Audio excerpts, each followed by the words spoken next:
Sometimes the difference of something going right or wrong can be as simple as communicating with Jesus. A story of a young man who could have used a little more prayer in his life.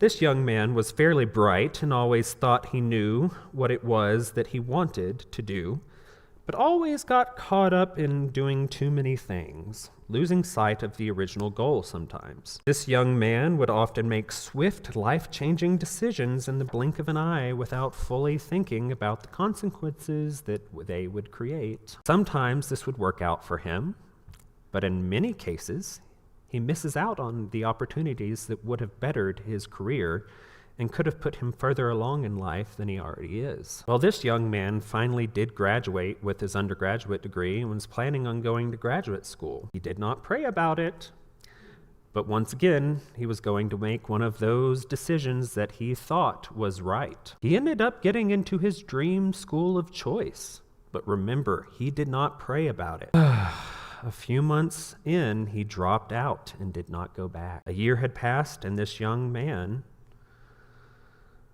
had thought it was time to try and go back to school again.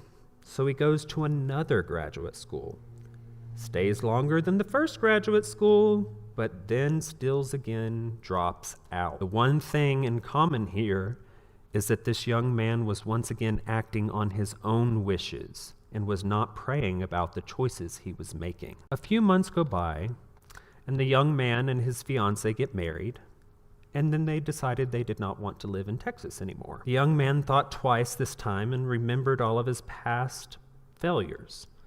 This time, both he and his partner prayed about this move. They decided on a place and started looking for jobs.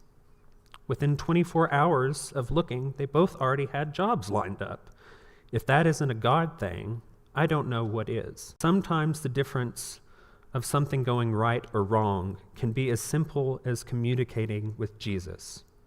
Once that young man moved, he did end up completing a graduate degree and has graduated with a second graduate degree in May.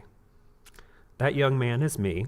I am that young man, and I cannot tell you the personal difference daily prayer has made in my life. As an always growing Christian, I cannot wait to see where my relationship with Jesus goes, just as I am excited to see how he has and will continue to show up in yours.